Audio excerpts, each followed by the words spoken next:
Hello, welcome. I'm Commissar Marek, and today we are going to take a look at save editing and advanced map making. Now, first thing I need to mention is something I forgot last time, and that is we are here back on the tutorial map we made in last video, and a serious thing to note is that on most maps, in most cases, having an invasion point that will come directly from from Rome and to the Empire, which means entry and exit points on a map, would result in many players being quite salty about it.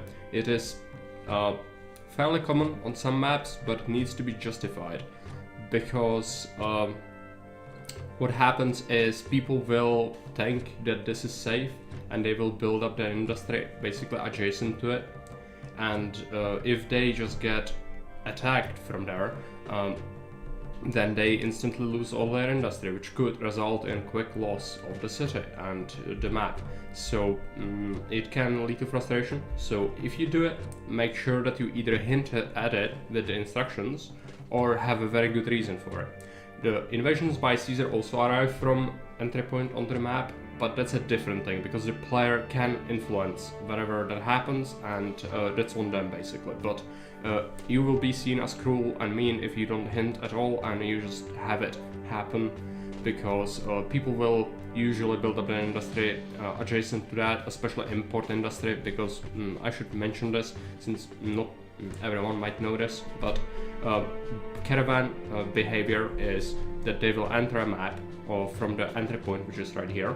Then they will try to sell you their imports if you are importing any of their goods. So if they were exporting you olives and you will be importing those olives to turn into oil, you would want your warehouses here to make oil. And then they would go and buy up exports. So for example, a trade route that would sell you the olives would also buy pottery from you, and so you would have pottery around here or around the exit point, and then the caravan would go, sell you their stuff, go and buy their exports, and then they would leave the map. And the player wants for that to happen as quickly as possible in order for more caravans to frequent the map, because you can only have so many at the same time on the map. And so the reason for it is people will try to optimize and they will try to hack their industry against an edge like that. And if you don't hint at it or have it just happen suddenly, then it might be seen as unfair. So just keep that in mind. Another thing I didn't actually mention is cliffs. In Julius cannot have water on them, but if you have Augustus and you have the editor, you can do that. But unfortunately, the maps are not compatible anymore. Augustus just has become a separate thing now, but there is an unstable and it's gonna go to the main branch soon. And so if we try to make water here, you cannot. And so if you want to have a lot of high ground plateaus where player has to build up stuff on, you will to provide them with low ground areas that would have access to a reservoir. So here the player could, for example, build a reservoir that would cover the high ground, and you can even make it more obvious and like cover it even more, but leave enough space. The reservoir needs 3x3, so you could have that, and it would still fit a reservoir, and then just leave some room for an aqueduct. And then if you didn't want to have that staircase, you can just expand this, and then player could have a reservoir in that nook. And just make sure that you tailor everything, like make sure that actually fits. That's the crucial part. Like every single thing needs to be tested, because otherwise unintentional things like these bugs could result in players being frustrated as well, because you are delivering a product as a map and it should come right off the box as prepared as possible. There could be some bugs which you could consider unforeseen and someone might run into them while you might not, but you should always do some level of testing if you make custom maps. Don't rely on people giving you all the feedback themselves. You need to also test your maps or have people to test them for you. And that's actually a good idea to let you know that we have a Discord where many other people than just me are there, which are map makers, and they do share their files with each other, share their knowledge, and also test each other's creations and help each other to make the maps as good as possible, and then they make them their way to Haven. And so if you want to cooperate, you can just join Discord. I'm gonna provide you with a link. Now, for the main focus of today's video, what we are going to do is we'll go into City Construction Kit, which is from where you can play your map that you just made and you saved it. You can go into the City Construction Kit, find your map in the list, which is going to be right here, tutorial map. So let's jump right into it. We will be slowing the game down because I have, for some reason, very high speed settings. I'll just reduce this. What you would want to do is set it to very low and maybe even replay the map so that there is no time passed since we started. And then what I want to do is show you save editing. And so this is a thing that you can do in Julius. It does not work in Augustus anymore, and that's because the map files and save files have a different file name, and so they no longer work with the old software that allows you to save edit.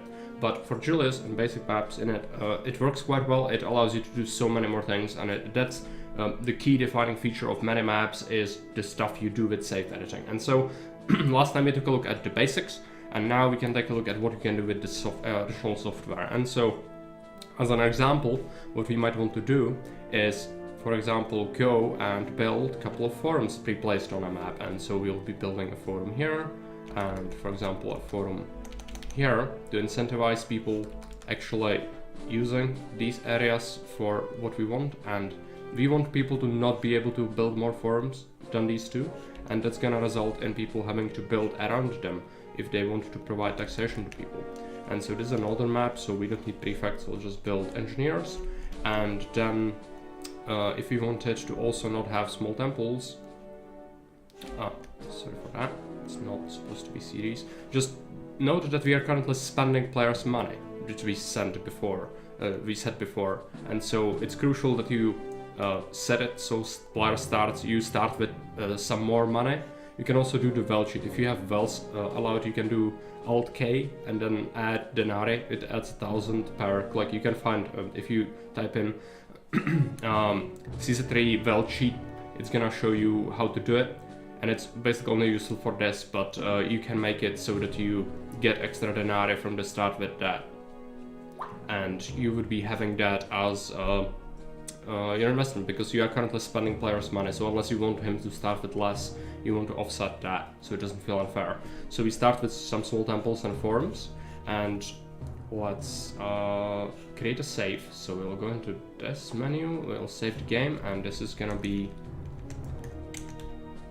tutorial save editing 1. Save the game.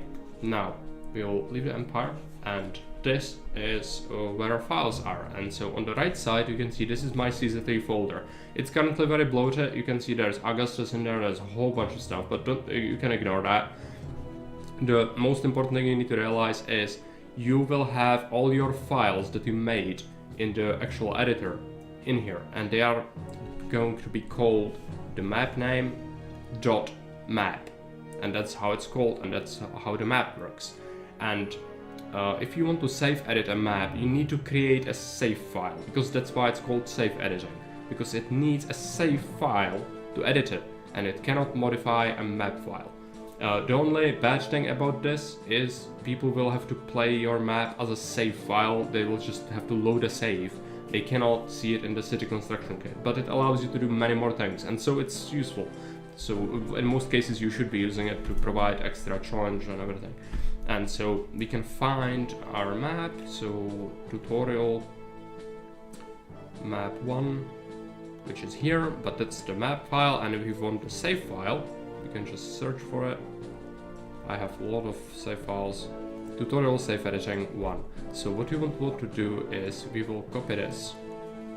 We'll put it here. This is my just random folder on my desktop, which is where I keep my CZ3 modifying tools. So you can create a new folder on your desktop. You name it tools for CZ3 or something, so you don't forget. And I just drop my save in here, copy it, and then I have a save editor. I'm gonna drop you a link for these editing programs in the description, so you can get them for yourself. It's very quick, it doesn't take much space at all, and you extract that from the RAR into your folder here, and it's gonna have you yield this folder, which is called Safe Editor. You can rename it to, because it's called Game Explorer, but it is Safe Editing, so that's why I called it that. And so we double click on that, we double click on this exe file, and this is gonna bring you this. Now with this, this is your key crucial component of making these changes. So you just click on the file, open, you find that specific save file you dropped in here. So let's just copy this destination. Let's go there, and this is this folder, and you will see that you will be able to find these save files, you see. And so you can just click on that, select it, open it, and it's gonna be open now. And so you can go into tools, which is where you modify stuff, and you go local or resources, and this is a tab which allows you to specify which resources are available at the map. You need to think about this carefully. You do not want people to not be able to produce stuff that can be exported, or trivializing it by having too many things usually. And thematically, usually in campaign maps, you will not have clay on desert maps, for example. So just, be mindful of that. But otherwise, you can just do whatever you want. You can disable wines, you can enable meat and fish. Actually, with the meat and fish, if you enable meat and fish, it means pig farming. And so if you have wharves for fish, you shouldn't enable meat as well as for farms, because that's gonna result in the bug I mentioned before, where it will farm fish, and it will fish pigs out of the sea. So don't do that. So either have fishing with wharves or have farms for pigs, not both. And you can enable other resources: marble, iron, timber, whatever you want. Vegetables, wheat. So that's one function of it. Then another category of the tools is trade routes. And this is gonna, you will see, these are your 2 trade routes that you saw in the Empire map for the specific map we made. And so we can specify if it is going to be a thing. You can disable the whole trade route if you uncheck it. But the more crucial thing is you can specify how much does it cost to open up a trade route. So if Mediolanum was supposed to be an early game trade route, I'm just gonna set it 250 denarii, 300, 400, that's standard size, because you start the player with some money.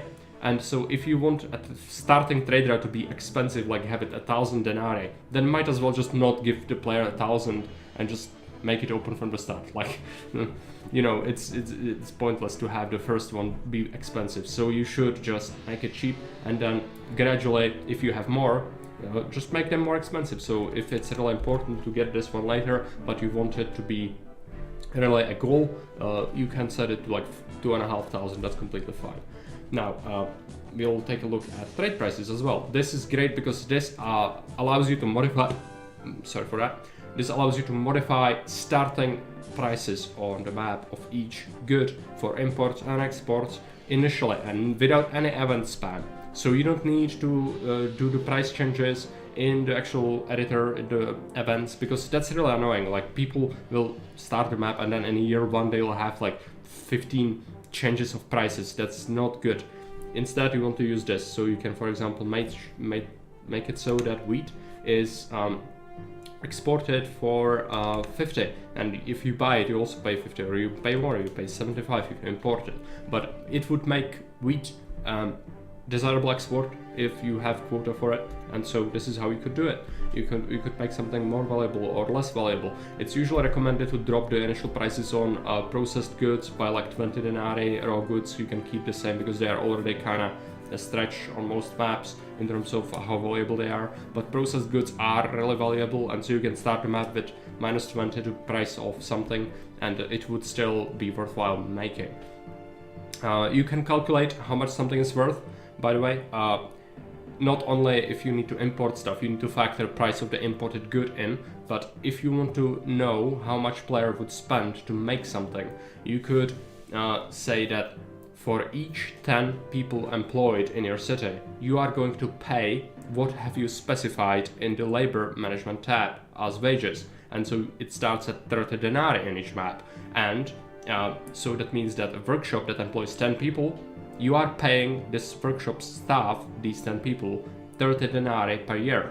And so with that, in mind, we can now know that the workshop is gonna produce 4.8 weapons per year, and so they would sell for, you can calculate how much player would get. You need to factor in maybe warehouse staff, maybe iron mine staff, and then from that you can kind of come up with how much would a player earn from the exports, and you always want to keep some leeway in there just so that it doesn't feel like a complete slog, but just you can very easily come up with a reasonable economic challenge with this. You just need to think about it.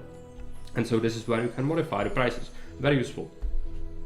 Next up we have ratings and savings. And so here you set what the player starts with. Starting with 40 favor is usually a lot. You should start with 30 or 35 to make it hard. If you want it to be lenient, 40, 50 favor is fine, but if you want favor to be precious and mistakes being punished, you should set it lower, like 30 or 35 is good. And you can also make it so player, like for example, they could start with even less, like 25 favor, but they start with 300 denarii in personal savings, and that means that they will have to make a tough decision. Donate it to the coffers and make the start a little bit smoother for the city, or send a gift immediately. But you can also just have no savings, and then player will start with low favor, and that would work on some maps where you need to like heavily mine Caesar, or a civil war scenario where you want Caesar to be constantly invading the player, but it's rare. Like these maps are sort of a quirks. It's not on your average map. So average map 35, 30 favor is for hard settings. If you want it to be easier, you can do 40, 50. So something like that. Now, if you are done with your editing, you can save as, and you just overwrite the file that you have in this folder, and that means that this save file is now actually modified with all the changes that we have made. And so you can just drop it in your CZ3 folder, and it's gonna overwrite whatever was there previously, and now it's gonna be implemented. But before we proceed, we also place the buildings, as you can remember, and so how to make them not be a thing is you open up buildings off software, and I'm gonna provide you a link as well to grab this. Now just be mindful that this will disable the buildings from being turned on again with the software. So if you disable it once, there's no way to bring them back. So if it's final, so make a backup of the file before you modify it with this software, or just be sure that you actually do what you want and that you will not need to place more of these. And so we can browse to select the file again. So we will select it, and here we can disable Plaza, we can disable the forum, we can disable small temples if we find them, and save, modified file, and exit, and it's gonna modify it. And now we'll drop it in the CZ3 folder, we'll overwrite the settings, and now we will go, and I'm gonna show you that all the things we just did are actually applicable. And so we're going to load the game. It's not in the city construction kit anymore because it's a save file, and so we did some save editing. Now it's this. So let's find the tutorial map. It should be down here somewhere. I'm just blind. Here it is. So if we go here, we can now see that we start the map with forums and small temples, but if we click here, we don't have forum available, or nor do we have small temples. And so this is how you do it. This is how you save edit things, and it's very crucial to know, because this is what allows you to do most of the flavor stuff on a map, because otherwise it's very basic with the editor. Like every single new thing that you can do is actually super useful in terms of gameplay, because as I said, people have been making maps for a very long time, and so even with the very limited options available, they managed to come up with very interesting and intricate scenarios. And so you can join that, and you can also make very good and interesting maps, and this is how you do it. So that's gonna be it from me for safe editing tutorial, and next time we are gonna go and jump into Augustus map making, which is gonna be more complex, and it's gonna include a whole bunch of new stuff which is currently being worked on by Uberwaffe, which is one of the coders in Augustus project. And so this is gonna be it from me for today, and I hope that you enjoyed it and it just gave you some extra knowledge on how to make maps, and that's what I would wish that we achieved here. So anyways, see you next time, bye.